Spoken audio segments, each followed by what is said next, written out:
नमस्कार दोस्तों।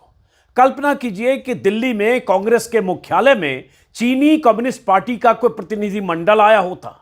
राहुल गांधी और सोनिया गांधी से चीनी प्रतिनिधि मंडल की मुलाकात हुई होती।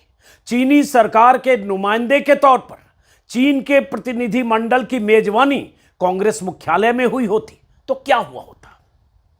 चैनलों पर अब तक हंगामा हो रहा होता, चैनल के एंकर छाती पीट रहे होते, बीजेपी शोर मचा रही होती, बीजेपी के बड़े बड़े नेताओं के दर्जनों बयान एएनआई के जरिए आप तक पहुंच चुके होते, सोशल मीडिया पर बहुत कुछ लिखा जा रहा होता, कांग्रेस नेताओं को, कांग्रेस नेतृत्व को देशद्रोही घोषित कर दिया जाता, कहा जाता कि भारत और चीन के बीच जब तनातनी है, चीन जब भारत का दुश्मन है, चीन जो पाकिस्तान के साथ है, चीन जो ऑपरेशन सिंदूर के दौरान पाकिस्तान के साथ खड़ा था, चीन जो भारत के खिलाफ साजिशें करता है, उससे कांग्रेस के नेता क्यों मिल रहे हैं? और ऐसा पहले भी हो चुका है, कई साल पहले यह आरोप लगाया जा चुका है बीजेपी की तरफ से, एक दो तस्वीरों के हवाले से। लेकिन अब तस्वीर आई है बीजेपी मुख्यालय में चीनी कम्युनिस्ट पार्टी के प्रतिनिधि मंडल के साथ बीजेपी के शीर्ष नेतृत्व में जो नेता बैठते हैं, जिसमें पार्टी के राष्ट्रीय महासचिव हैं, विदेश मामलों के प्रभारी हैं, उनके साथ इस मुलाकात की तस्वीर। कहा जा रहा है दोनों देशों के बीच आपसी रिश्ते बढ़ाने की कवायद है। ऐसे वक्त में जब चीन को लेकर ही तमाम तरह की आशंकाएं हैं, और आज ही एक बड़ी खबर आई है कि कैसे चीन उस इलाके को अपना कह रहा है जिस पर भारत दावेदारी जताता है। विस्तार से जरा खबर और तस्वीरों की व्याख्या दिमाग में रखिएगा कि क्या आज कोई भी चैनल्स के वो सारे एंकर फर्जी राष्ट्रवादी शाम को मोदी, शाह और बीजेपी से सवाल पूछते हैं कि चीनी प्रतिनिधि मंडल आपके दफ्तर क्यों आया? और दिमाग में यह रखकर सोचिएगा कि अगर ये राहुल गांधी सोनिया से मिले होते तो आज कितना छाती फाड़ बवाल हो रहा होता। क्या हुआ है? यह तस्वीर आई है, तस्वीर बीजेपी की तरफ से आई है। बीजेपी के जो राष्ट्रीय महासचिव हैं अरुण सिंह और विजय चौथाई वाले जो बीजेपी के विदेश मामलों के प्रभारी हैं, उनके ट्विटर हैंडल से आया, कांग्रेस मुख्यालय से नहीं, बीजेपी मुख्यालय से।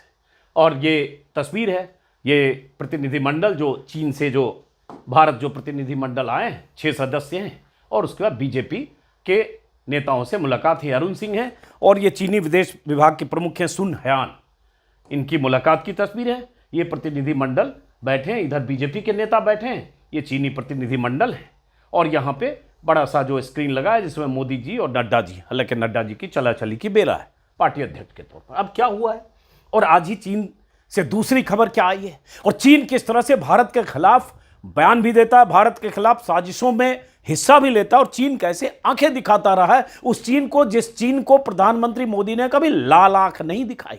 लेकिन चीन क्या करता रहा है, चीन ने गलवान में क्या किया, चीन कैसे भारत विरोधी हरकतों में शामिल रहा है, ऑपरेशन सिंदूर में जिसका जिक्र किया, पाकिस्तान की ताकत, पाकिस्तान के पीछे पूरी तरह से चीन खड़ा था। लेकिन विजय चौथाई वाले की तरफ से ट्वीट किया गया है 12 तारीख को शाम 7:09 पर, और ये ट्वीट है, और यहां ट्वीट किया गया है अरुण सिंह जो पार्टी महासचिव हैं, ट्विटर पर लिखा उन्होंने, तस्वीरें पोस्ट करते हुए, 4 तस्वीरें इधर, 3 तस्वीरें इधर। Miss soon Hayyan, vice minister international department of communist party of China IDCPC visited today BJP office. During the meeting we discussed how to enhance communication and interaction between BJP and CPC. इन्होंने दौरा किया, चीन की विदेश विभाग की जो हैं उन्होंने दौरा किया, और बीजेपी ऑफिस में जब आई तो बीजेपी नेताओं ने सूचना दी कि ड्यूरिंग द मीटिंग हमने डिस्कस किया कि कैसे कम्युनिकेशन और इंटरेक्शन बीजेपी और चीनी कम्युनिस्ट पार्टी के बीच इनहैंस किया जाए।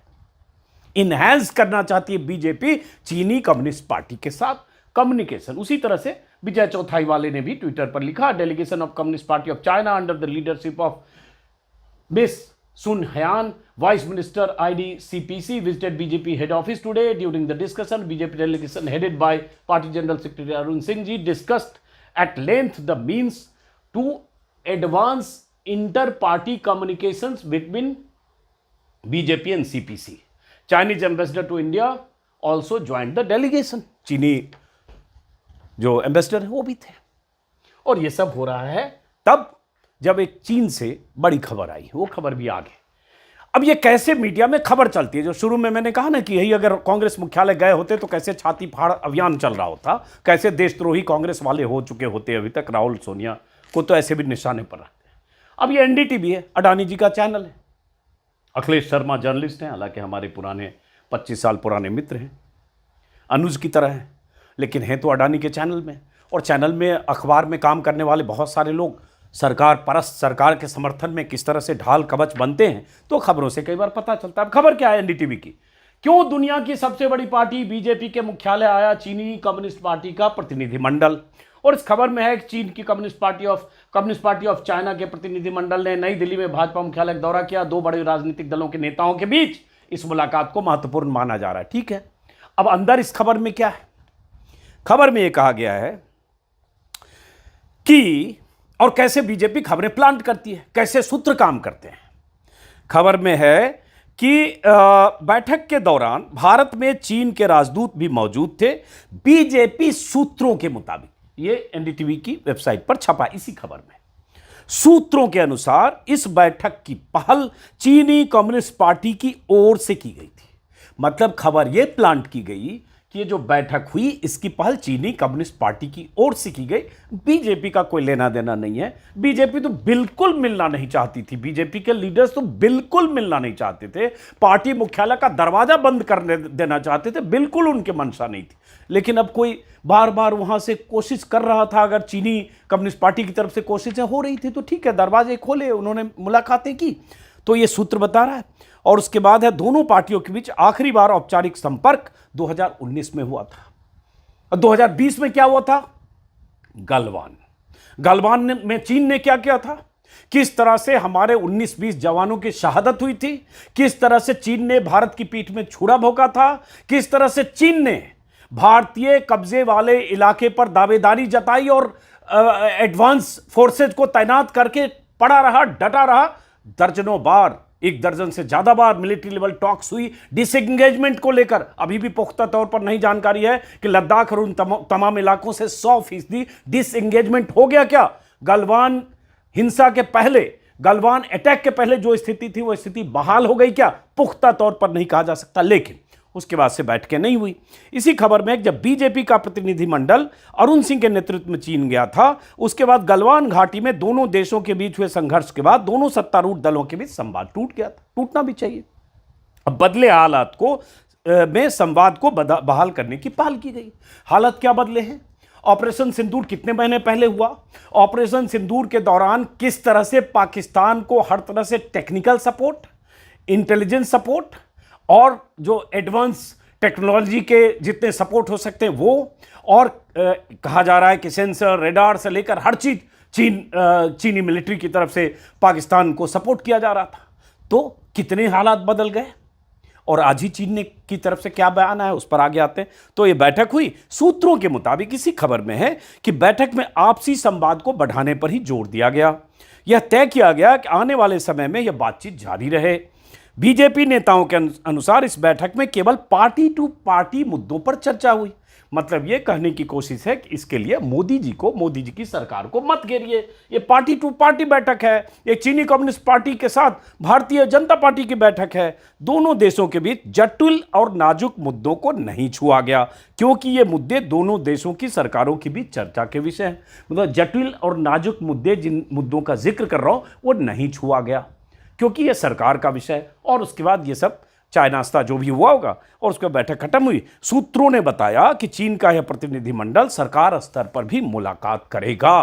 तो ये चीन से दोस्ती की जो शुरुआत है। सुप्रिया सुलेह कांग्रेस के नेता है। हालांकि खबर यह भी है कि प्रतिनिधिमंडल मोहन भागवत से भी मिल सकता है। हिंदुस्तान टाइम्स में, ट्रिब्यून में आज खबर छपी, उस पर आते हैं।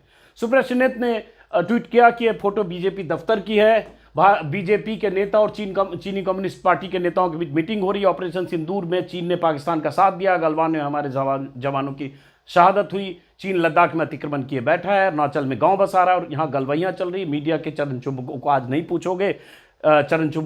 पूछोगे रिश्ता क्या कहलाता है। बीजेपी ने क्यों किया देशद्रोह। भारत चीन में कौन सा गुप्त समझौता हुआ, ये सुप्रिया श्रीनेत ने सवाल पूछे। ये तस्वीर सुप्रिया श्रीनेत ने लगाया, कांग्रेस की लीडर। अब खबर क्या आई, आज ही खबर आई कि चीन ने जम्मू कश्मीर की शक्सगाम घाटी को अपना बताया। कहा पाकिस्तान तक सड़क अपने इलाके में बना रहे, भारत ने इसे अवैध कब्जा कहा था। एक शक्सगाम घाटी जम्मू कश्मीर का इलाका है जिस पर पाकिस्तान ने 48 में कब्जा कर लिया था और उसके बाद काफी सालों बाद पाकिस्तान ने उस घाटी को एक तरह से 63 में चीन के हवाले कर दिया और उसके बाद उस वक्त से अब तक चीन के कब्जे में है और उस इलाके में चीन अपना इंफ्रास्ट्रक्चर बना रहा है। और जो चीन पाकिस्तान आर्थिक कॉरिडोर है CPEC के जरिए उस पर सड़क बना रहा है और उसे कहता है कि हमारा इलाका है, इस तरह से चीन ने कहा। इस तरह के आज बयान आए। ग्लोबल टाइम्स के मुताबिक चीनी विदेश मंत्रालय के प्रवक्ता माओ निंग ने सोमवार को कहा कि जिस इलाके को लेकर सवाल उठ रहे हैं चीन का हिस्सा है, अपने इलाके में इंफ्रास्ट्रक्चर बनाना चीन का अधिकार, इस पर कोई सवाल नहीं उठाया जा सकता है। भाई आपका इलाका कैसे हो गया? वो तो जो भारत एक हिंदुस्तान 47 के पहले था उसका हिस्सा था। पाकिस्तान ने उस हिस्से पर कब्जा किया, 63 में चीन के हवाले कर दिया। अब चीन उस हिस्से को अपना मान रहा है। भारत का स्टेटेड पोजीशन है लगातार। विदेश मंत्रालय ने 9 जनवरी को प्रेस कॉन्फ्रेंस में कहा, रणधीर जायसवाल ने, कि जब उनसे पूछा गया कि CPEC के तहत चीन POK की शक्सगाम घाटी में इंफ्रास्ट्रक्चर तैयार कर रहा है, आपका क्या कहना है इस पर? रणधीर जायसवाल ने कहा शक्सगाम घाटी भारत का इलाका है। हमने 63 में हुए तथाकथित चीन पाकिस्तान सीमा समझौते को कभी मान्यता नहीं दी है और उन्होंने कहा है कि इस गलियारे को मान्यता नहीं देंगे, ये हमारा हिस्सा है और यही जो POK से सटा हुआ है शक्सगाम घाटी है। तो ये चीन की तरफ से कहा गया। ये अरुणाचल के इलाके में गांव के नाम बदले जा रहे हैं, या लद्दाख के कुछ इलाकों में अभी भी कुछ इलाकों में कहा जा रहा है, जो सुप्रिया श्रीनेत ने भी कहा कि कुछ इलाकों में पूरी तरह से 100% डिसएंगेजमेंट नहीं हुआ है, वो सब अपनी जगह। बहुत सारे पॉलिटिकल लीडर्स की तरफ से और पार्टियों की तरफ से बयान आ रहे हैं। कांग्रेस ने कहा मोदी सरकार की विदेश नीति वेंटिलेटर पर है। चीन ने जम्मू कश्मीर की शक्सगाम घाटी को अपना बताया। चीन के विदेश मंत्रालय ने कहा शक्सगाम घाटी चीन का इलाका है, बुनियादी ढांचा बनाना गलत नहीं है। मोदी जी की लाल आंख का क्या हुआ? आम आदमी पार्टी ने कहा कि बीजेपी मुख्यालय में कोई सामान्य बैठक नहीं है, बल्कि चीन की कम्युनिस्ट पार्टी की नेता के साथ भाजपा नेताओं की है। एक तरफ मोदी जी चीन को लाल आंख दिखाने की बात करते हैं, दूसरी तरफ चीन के नेताओं के लिए बीजेपी कार्यालय में रेड कारपेट बिछाई जा रही। सुशांत सिंह सीनियर जर्नलिस्ट रहे हैं, इंटेलेक्चुअल हैं। इन्होंने लिखा है it's only a crime when opposition parties meet Chinese leaders, not when the RSS and BJP does. A polite reminder that the situation on the border in eastern Ladakh has not still return to status quo. मतलब इन्होंने यही कहा कि जो अप्रैल 2020 मतलब Galwan valley में जो चीनी अतिक्रमण या चीनी हिंसा हुई या चीनी हमला हुआ जिसकी वजह से हमारे जवानों की शहादत हुई है, उस समय के पहले जो स्थिति थी लद्दाख इलाके में, वो आज भी बहाल नहीं हुई है। और क्राइम तभी होता है या अपराध तब है जब ये अपोजिशन लीडर से चीनी मिलते हैं। और इसी में खबर में कहा गया है कि ये बीजेपी से मुलाकात तो हो गई, अब RSS के नेताओं से, जिसमें मोहन भागवत हैं प्रमुख, उनसे मुलाकात हो सकती है। सुरेंद्र राजपूत कांग्रेस के लीडर हैं, उन्होंने कहा भाजपा ने चीन के साथ कौन सा गुप्त MOU साइन किया? चीन की कम्युनिस्ट पार्टी के नेताओं ने बीजेपी के हेड ऑफिस में मीटिंग की। याद रहे ऑपरेशन सिंदूर में यही चीन वाले पाकिस्तान के साथ दे रहे थे। अगर ये मीटिंग विपक्ष की किसी पार्टी के साथ होती तो क्या नैरेटिव बनता? न्यूज चैनल वाले चीखते देशद्रोह, गुप्त मीटिंग, चीन से समझौता। ये मैंने शुरू में आपसे कहा। इसी तरह से दिव्या महिपाल मदेरना है, इन्होंने भी कहा लाल आंखों का इतना प्रचार था कि लगा था सरहद पार तक दिखेंगी। हकीकत यह है कि चीन हमारी जमीन पर निर्माण को जायज ठहरा रहा है, शक्सगाम घाटी में खुलेआम काम करता रहा और मोदी आंखें मूंदकर बैठे रहे। अब एक 3 दिन पहले का वीडियो है।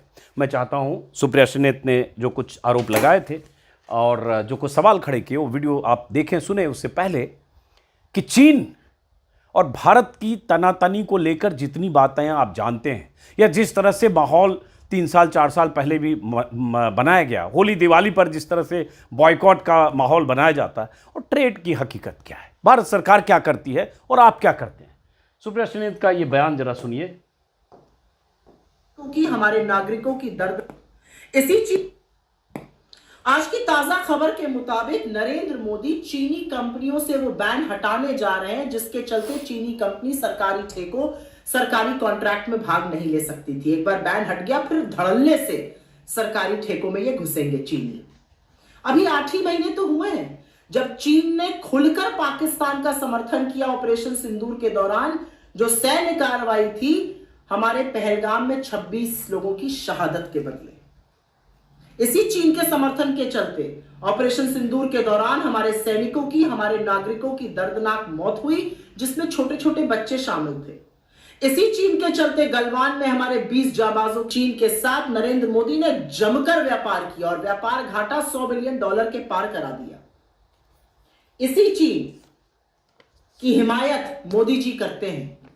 इसी चीन के लोगों को नरेंद्र मोदी ने दोनों हाथों से वीजा बांटा और उसको इलेक्ट्रॉनिक सेक्टर में घुसकर निवेश करने दिया गया। यह बात करते थे चीन को लाल आंख दिखाने की। अरे छोड़िए, चीन का नाम तक तो ले नहीं पाते। और अब सरकारी ठेकों से प्रतिबंध हटाकर, बैन हटाकर चीनी घुसपैठ सरकारी ठेकों में उसका रास्ता बिल्कुल साफ कर रहे हैं। यह है नरेंद्र मोदी की असलियत। अमेरिका के सामने ये सुप्रिया श्रीनेत ने जो सरकार की जो पोजीशन चेंज हो रही है, या सरकार जो थोड़ी लिबरल हो रही है, उदार हो रही है, चीन के प्रति जो नरमी दिखा रही है, चीन से दोस्ती बढ़ाने की कोशिश कर रही है, उस पर इन्होंने पुराने संदर्भों का हवाला देकर चोट किया है। और ये हकीकत है कि प्रधानमंत्री मोदी गलवान वैली में चीनी हरकत के बाद, चीनी हिंसा के बाद, हमारे जवानों की शहादत के बाद वो नाम तक नहीं ले पाए चीन के का। उन्होंने 4 दिन बाद ये कह दिया कि न हमारी सीमा में कोई घुसा है, न घुस आया है, न घुसा हुआ है। तो ये तो मोदी जी का ट्रैक रिकॉर्ड है। चीन का नाम लेने से ही उन्हें गुरेज है। वैसे ही जैसे ट्रंप लगातार भारत के खिलाफ बयान दे रहे हैं, लगातार भारत को नीचा दिखा रहे हैं, लगातार भारत की फजीहत अंतर्राष्ट्रीय मंचों से कर रहे हैं, मोदी जी ट्रंप की बातों का खंडन करने की हिम्मत नहीं रखते। बहरहाल अब चूंकि ट्रेड डेफिसिट, और जैसे होता है, जैसा मैंने कहा कि होली दिवाली में पता चला कि आप होली में पिचकारी का बॉयकॉट करने लगते हैं, दिवाली में झालर, फुलझड़ी और जो बाकी पटाखे या जो भी चीज़ें दिवाली में सजाने वाली लाइटें, उसका बॉयकॉट करते हैं। गलवान के बाद एक माहौल बना 21-22 में, ट्रेड यूनियन से जुड़े लोग या ट्रेडर्स ने 500 ऐसे सामानों की लिस्ट बना दी थी कि ये सामान चीनी है, नहीं खरीदे जाए। और वो सारे सामान जो हमारे आपके घरों में आते हैं, तो क्या हुआ पता नहीं। लेकिन हकीकत क्या है कि छोटी छोटी जिस तरह से चैनलों पर एजेंडा चलता है और उस एजेंडे की जद में आकर आप उसी तरह से हरकतें करते हैं, कभी बॉयकॉट, कभी बहिष्कार, कभी ये और वो। हकीकत क्या है इंडिया और चीन के ट्रेड की हकीकत? ये आंकड़े हैं। India's growing trade deficit with China, मतलब लगातार ट्रेड डेफिसिट बढ़ता जा रहा है। हम चीन को जितना सामान भेजते हैं उससे कई गुना ज्यादा सामान चीन भारत को भेजता है। मतलब सरकार ने आयात नहीं रोका, सरकार ने जो चीन का धंधा भारत में हो रहा है या भारत जो निर्यात कर रहा है, मतलब भारत चीन के जो का जो व्यवसाय है या कारोबार है, आयात निर्यात है, एक्सपोर्ट इंपोर्ट है, उस पर कोई सरकार ने पाबंदी नहीं लगाई और उस पर कोई कंट्रोल नहीं है। लेकिन आप फुलझड़ी या लड़ी या दिवाली में सजाने वाले सामान या होली की पिचकारी, उसका बॉयकॉट करके मानते कि चीन से आप लड़ रहे हैं। ये आंकड़े हैं जो आंकड़े इस बात की गवाही देते हैं। अब जैसे एक ग्राफिक्स है, इसे समझिए। The Chinese Indian trade relationship, trade Bharat और चीन के बीच जो हो रहा है, तनातनी के बाद भी, गलवान के बाद भी, ऑपरेशन सिंदूर के पहले भी, ऑपरेशन सिंदूर के बाद भी, और आप जब ये पिचकारी और दिवाली की फुलझड़ी का या लड़ियों का बाइकआउट करते हैं, उस बीच भी चाइना टू इंडिया, चीन ने इंडिया के साथ $125 बिलियन का चीन ने इंडिया को एक्सपोर्ट किया, मतलब भारत ने इंपोर्ट किया। और भारत ने चीन को, इंडिया टू चाइना, $18 बिलियन के सामान को भारत ने चाइना भेजा। मतलब कितने गुने का फर्क है देखिए। मतलब चीन से हम कई गुना ज्यादा, 6 गुना 7 गुना ज्यादा सामान मंगाते हैं भारत में, अलग अलग सेक्टर में। लेकिन फुलझड़ी, पटाखे और दिवाली की लड़ियां और पिचकारियों के बहिष्कार की बात करके लगता है कि आप चीन से लड़ रहे हैं।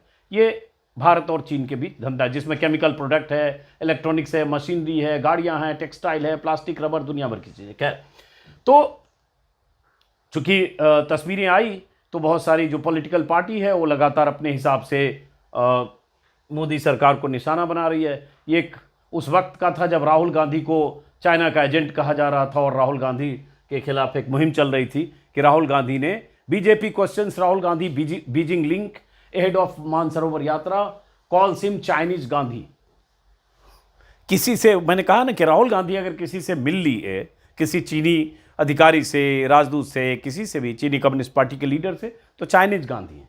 लेकिन उन लोगों ने जिन्होंने मुलाकात की और ये जो स्वागत करते रहे, ये तस्वीरें आज भी आप नहीं भूले होंगे। शी जिनपिंग की तस्वीर है 2019 की, शी जिनपिंग की तस्वीर है चाइनीज प्रीमियर जब आए थे और किस तरह से मोदी जी ने स्वागत किया था। साबरमती के तट पर गुजरात ले गए थे, झूला झुलाया, उनके साथ साबरमती के तट पर आनंद लिया, छाता पकड़ा, गांधी आश्रम ले गए। ये तस्वीरें गवाह हैं। लेकिन जब अपनी आती है तो आप रिश्ते बनाने लगते हो, रिश्ते सुधारने लगते हो। लेकिन अगर अपोजिशन का कोई नेता इस तरह की मुलाकातें करे तो देशद्रोही हो जाता है, वो भारत विरोधी हो जाता है। तो हम इंतजार करेंगे कि शाम को क्या चैनलों पर प्रधानमंत्री से, उनकी पार्टी से इन तस्वीरों के साथ सवाल पूछा जाएगा कि ऐसी स्थिति में जब भारत चीन के रिश्ते सामान्य नहीं हैं, ऐसी स्थिति में जब भारत के दावेदारी वाले इलाके पीओके से जुड़े उस हिस्से को चीन अपना बताकर वहां निर्माण शुरू कर रहा है, ऐसी स्थिति में जब पाकिस्तान का खुले तौर पर चीन सपोर्ट करता है, उसके बाद ऐसी तस्वीरें आती है। कह सकते हैं कूटनीति में इसकी जरूरत होती है, लेकिन चूंकि आप ऐसी हरकतें करते रहें, इसलिए सवाल आपसे पूछा जाना चाहिए बीजेपी से, बीजेपी नेताओं से। लेकिन कोई पूछेगा क्या? फिलहाल इस वीडियो को यहीं खत्म करते हैं, फिर मुलाकात होगी। नमस्कार।